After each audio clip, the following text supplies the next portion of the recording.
Welcome, empowered investors. This is episode 2045. Bob Murphy is back with us today to continue a very interesting discussion on the economy, on artificial intelligence, and where we are going with all of this crazy stuff. Two quick announcements before we get to him. Number one, be sure to join us for our 2.99% financing offer. We have a Zoom meeting on this. It's interactive. You'll get the whole scoop on this program. 2.99% mortgage for owner financing, special seller financing on this very unique program that, by the way, is not perfect. And we're going to outline some of the flaws with this program as well. Nothing is perfect, but there are some huge advantages to this program. It's very compelling with 2.99%. In fact, we did some pro formas on the properties, and you could literally get $575 positive cash flow. I mean, where can you do that nowadays on high quality, brand new rental properties? So really, really incredible. 2.99% financing, $575 projected positive cash flow. There's a lot of details to this program. Be sure to register at jasonhartman.com/financing. That's jasonhartman.com/financing. And we will look forward to seeing you there. It's tomorrow night, depending on when you're listening to this. We did one before. This again is Thursday, August 31st. We did one before. We did not do any replays on this because we really want you to be able to ask questions so that you fully understand this very unique, very special program that we have. 2.99% financing. Go to jasonhartman.com/financing right away, register for that, and we will look forward to seeing you there. Okay, the other thing is on Tuesday evening, for our Empowered Investor Pro group, the first Tuesday of every single month, we have a Zoom meeting. And these are great for less than the cost of a super cheap, crappy gym membership, or about what you're probably paying for your various streaming services, actually less than that probably. You can join Empowered Investor Pro, and this is the program that can literally save you thousands and thousands of dollars or make you thousands and thousands of dollars with every Zoom meeting we have every single month. Plus, you get the social network, you get the property tracker software, the deluxe version of that included for free. You're crazy if you don't join this. I mean, I just absolutely can't understand why everybody would not be a member of Empowered Investor Pro. Tuesday evening, though, we have a very special meeting. We have two eviction attorneys joining us from different states to give you the inside scoop on landlord-tenant law and doing evictions in these two different states. So we're going to compare and contrast them and see which one is more favorable, which state is more landlord friendly, so that if you have a deadbeat tenant, God forbid, we're all going to come across them at some point. If we have enough tenants and buy enough properties, it's just going to happen, law of large numbers. But you're going to be able to, number one, know the right people to contact that can help you. This is part of building your team, but also know the inside scoop on how the tenants can weasel on you, how to prevent them from being weasels. Just really, really good stuff. So a couple of eviction attorneys coming up Tuesday evening. Remember, these meetings, Zoom meetings, are the first Tuesday of every month unless there's a holiday. This one, of course, is after Labor Day. So you'll already have done your 3-day weekend and join us Tuesday on Zoom for eviction attorneys, landlord tenant law specialist attorneys. This is going to be a very informative meeting. For that, go to empoweredinvestor.com and sign up.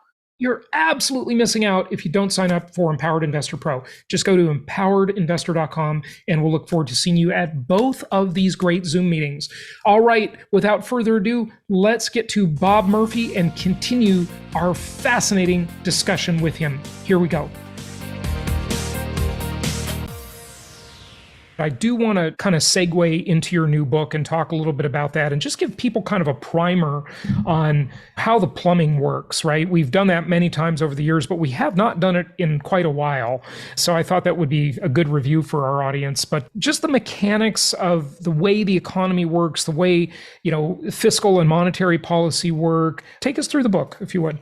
little bit. Okay, sure. So it's pretty comprehensive, and the intention is to be, like you say, sort of a primer on how does money and banking work, like at a sort of fundamental level, and then building on top of that, and then what do central banks do, and then it does catch up with some more recent issues, like the claim that Federal Reserve have a lot to do with the housing bubble in the U.S. in the 2000s, things like that. And then there's been some controversy about does banking work the way that a lot of the orthodox textbooks say? So it tries to deal with a lot of those things as well, but one thing that's in there that I don't see stressed much is it gives the early history of money in the United States. So I know probably a lot of your listeners too, that we have this idea that, Richard Nixon ended the gold standard in 71, and we know that FDR did some funky stuff like in 33. But the further back you go, it's really interesting that originally it wasn't that the U.S. authorities picked the quantity of dollars. It was that they said what the legal, if you brought in a certain amount of gold or silver in terms of grains, then they would take that and stamp them into the appropriate coins, whether it was like a dollar coin or a gold eagle, that sort of thing.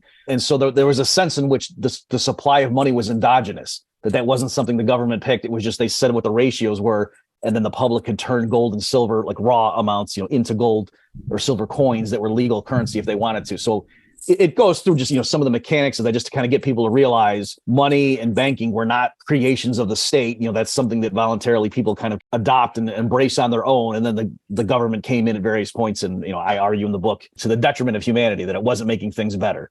Yeah, and I agree with you. I mean, maybe I'm just not in touch with the modern world when I say this, but do we actually need central banks in all these countries? Like, how would it function without a central bank? Well, the price of money would be set by the free market instead of the FOMC, right? Why do we need to have a central bank that decides what the money supply is going to be, or the reserve ratio, or the interest rates? Why can't the market just figure that out like everything else? For example, certain banks would lend at different rates. Certain banks would have different reserve requirements, and there'd be all kinds of rating services that would rate them for their safety and stability. I guess that also goes into the government insurance and the FDIC, of course. But could we do without this?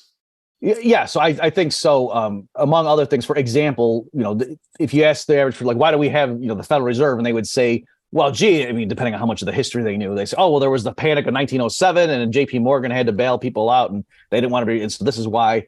And if you look at the history of it, it was a little bit more sordid than that. Like, there's all kinds of cloak and dagger things about international bankers and senators taking trains under assumed names out to Jekyll Island and so on. Like, it really is an interesting side story. But put aside the origins and whatnot, just what are the results under standard econometric measures and things like that, with standard data sets. The U.S. economy has been more unstable since the formation of the Fed. I mean, just as your listeners know, what's the worst crisis ever? The Great Depression.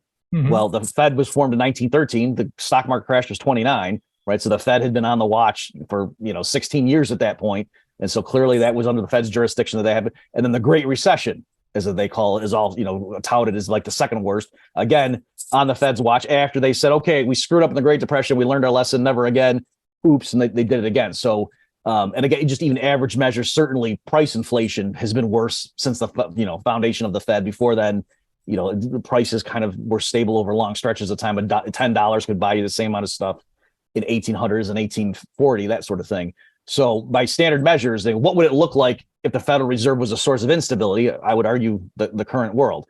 And like you say, I'm just thinking about it, in the United States, it would be crazy if we had a committee of 12 people to decide what the price of eggs were going to be. Yeah. And yet it seems normal to us. That's the Soviet Union. That's basically what they had. Yeah. And I don't know if you ever saw this, Jason, but Alan Greenspan one time was a guest on The Daily Show with Jon Stewart. And Jon Stewart asked him, kind of like what you were saying, like, you wouldn't normally want a committee of people setting the price of, hamburger meat or something. So why do you guys get to choose what interest rates are?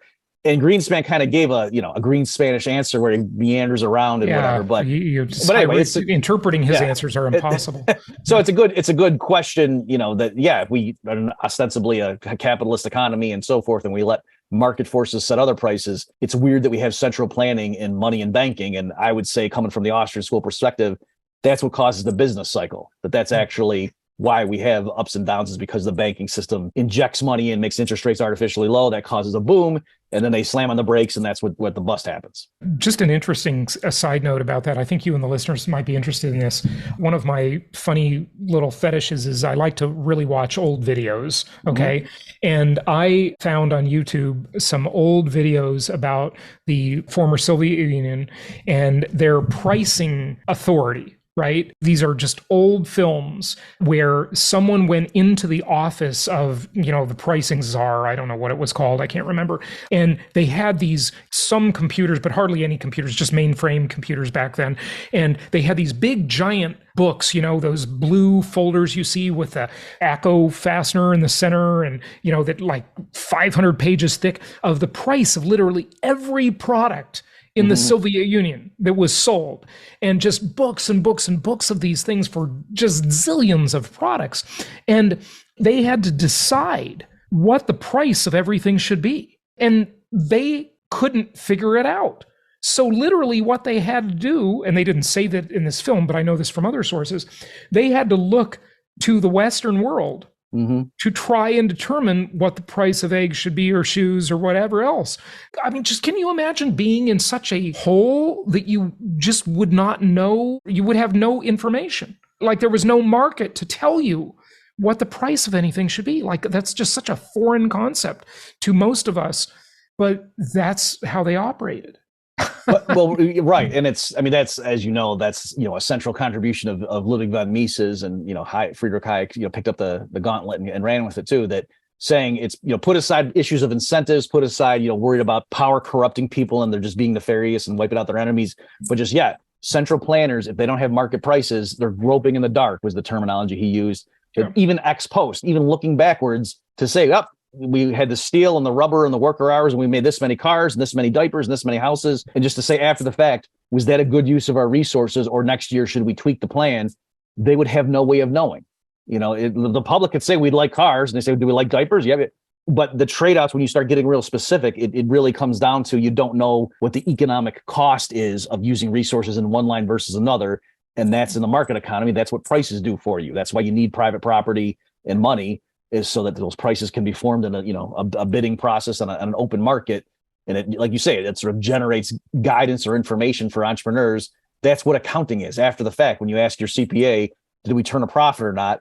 In a sense, that's like saying, did we make good use of society's scarce resources? Right. That's kind of stuff that the Austrians, explicate. And you're right. A lot of the socialists back then, they thought that was all just, people pushing papers around with their top hats on. It meant nothing. Let's produce for the people. But like you're saying, even if you wanted to, what does that mean? The people want more houses and they want more diapers. How do you know what the trade-off is? Yeah, I know. It's just impossible. So price discovery is an incredibly important mechanism. But what do you say to people who say capitalism is now failing? I don't think it's really capitalism that is failing. It's certainly not perfect. It's really, the problem is we have so much cronyism going on, and these monopolistic practices by big banks, by Wall Street, by big tech companies, that's the problem. I don't know. That's my opinion, but what do you think? Oh, yeah, I think you're right. And, I try to do a little thought experiment. Like you could have the average, person who's critical of the United States or whatever. And on the one hand, you could say to them, hey, why do we have FDIC? They say, oh, because before that, there were wildcat banks and whatever in the 20s, and it was led to the Great Depression. Okay. Why do we have the SEC? Oh, same thing. You don't want to have these wildcat investors and there's no limits and stuff. You got to have tight regulation to keep these companies honest. Okay. Why do we have the Federal Reserve? Oh, to promote stability. And why do we have the FAA? Oh, because otherwise airlines wouldn't be doing maintenance, planes would be falling out of the sky. You can't leave it to the free market. You could go through all the government programs and agencies and they would explain, because if we didn't have those, it would be the nightmarish free market. So, you walk them through and take 10 minutes. And then when a problem happens, they would say, oh, there's the free market for you, even though they just got through explaining why all this myriad regulations and thousands of government employees and, trillions of dollars every year is spent to avoid the horrors of a free market. But yet it's still the free market's fault when that system that they just endorsed leads to failure. So again, that doesn't prove that an unregulated laissez-faire outcome would be better, but it certainly means what's happening now. Like you can't blame the Great Recession on unbridled capitalism, because all those programs were in place, the housing bubble, George Bush took credit for, we are getting more Americans into houses than would happen if it weren't for our programs. Right. So you can't have it both ways, that everyone's admitting we're not letting the free market work because they think that would be a disaster. And then a disaster still happens and they blame the market.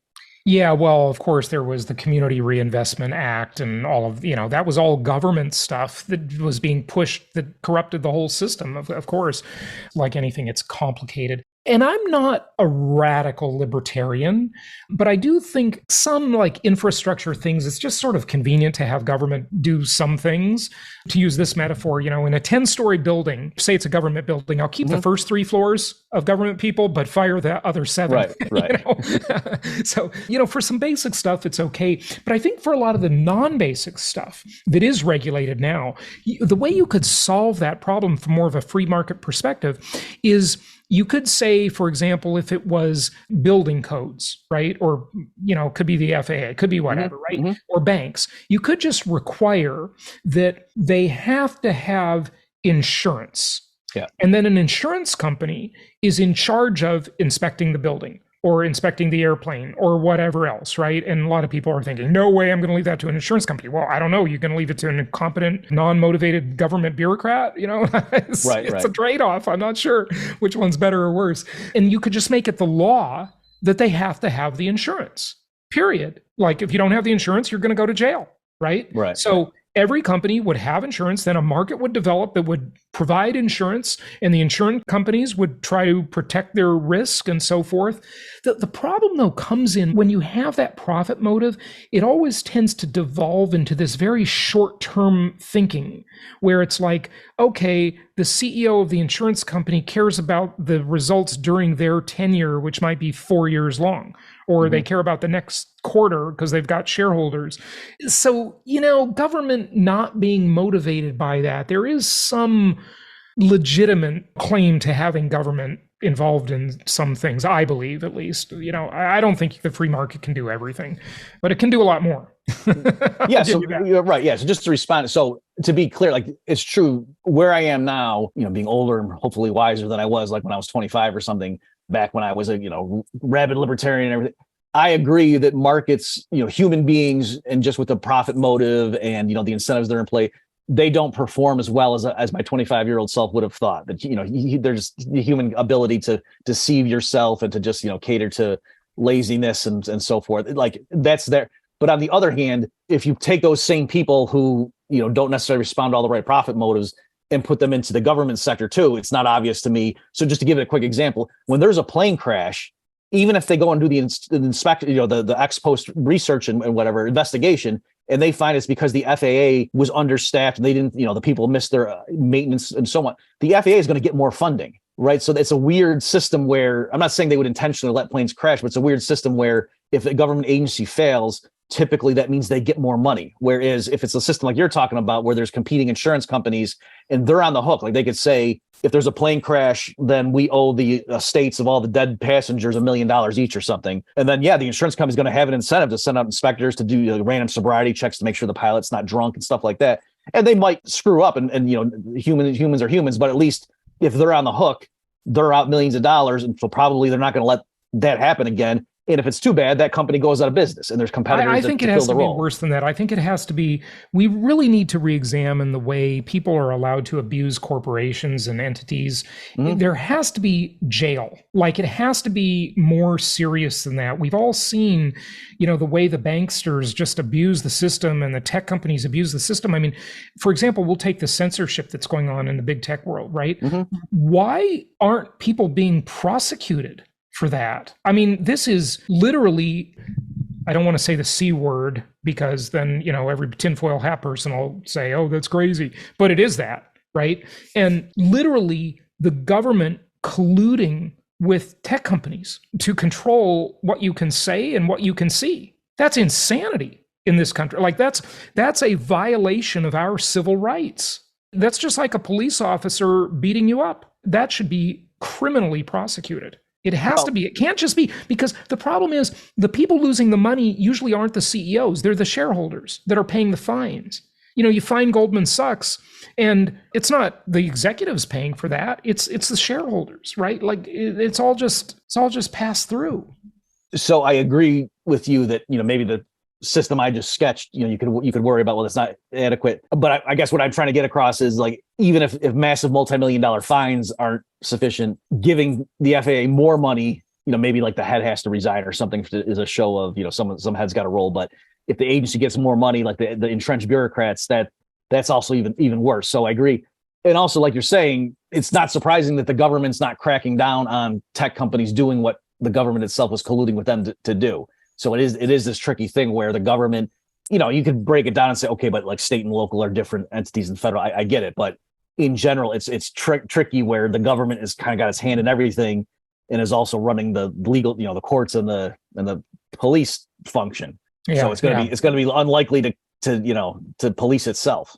Right. No, it's definitely tricky. Let's talk about something else that I think is really important for people to understand. When you're looking at the plumbing and the way the system works, right? Do you want to talk at all, Bob, about how money is created, how it's lent into existence, and how absolutely this system is just smoke and mirrors? I mean, it's really an incredible feat of deception they have created, isn't it? Right. I think so. So it's and this is something too where my own understanding has evolved. So lots of people, when they see like how the central banks work, and especially since they've severed the tie to gold, they know that that's fiat money, and it makes when the Federal Reserve buys assets, it just credits numbers to people's accounts, and they see where that comes from. But it's even more than that. Even just the commercial banks, there's a sense in which, right, when they grant a loan, there's more constraints on them, but still, in essence, in terms of the accounting, when a commercial bank grants a loan, its assets and liabilities go up simultaneously, whereas other businesses, that's not how it works. Yep. And so it is just a cliched example. I put $1,000 in cash into my checking account, so the bank's assets and liabilities go up by 1,000, and then if they lend 900 of that out to somebody else, their assets and liabilities have just gone up by another 900, and yet there's a sense in which that's the same $1,000, but now there's an extra 900. And even economists, like in terms of like M1 and M2, that would be counted. So like M1 literally just went up $900 because the bank made that loan. And so that's the sense in which even just, the private commercial banks through their lending and credit decisions can expand or contract the money supply broadly construed. And that ties into, like I say earlier, the Austrian view of what causes the business cycle, that they're saying that not only is that system weird, but it's very disruptive to the broader economy. So any action steps people can take from, maybe first what you think is coming. And of course, the most basic question there is inflation or deflation or stagnation or combination of two of those. And, any action steps people can take. Okay, sure. So as far as what's coming, I'm confident in saying I think there's going to be a recession, and there's various reasons. The inverted yield curve, in a nutshell, is the thing that makes me think that's going to happen, and that ties in with the standard Austrian view of what the thing that I've been talking about in this discussion. That if the banking system and expanding the money supply and contracting it, what would happen with interest rates? If that theory is basically right, you would expect the yield curve to be upward sloping during a boom, and to then invert, when they slam the brakes right before a crash happens. So it kind of all fits together. So I do think. They might not know it in real time, but like looking back to say, when did the next recession happen? I think it's either end of 2023 or first quarter 24 is the one they're going to date it.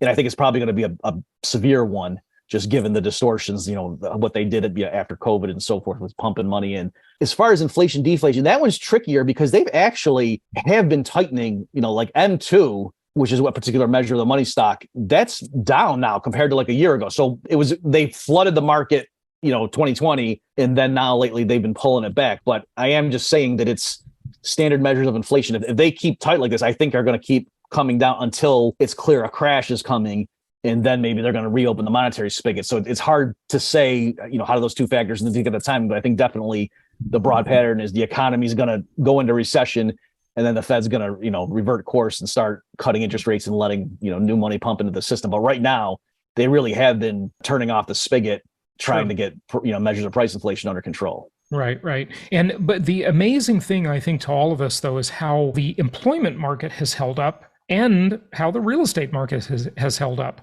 I mean, the cost of money on real estate has pretty much tripled. It's shocking that it is doing as well as it is. The supply is still short. There's just a massive shortage of houses. Employment is strong, surprisingly resilient.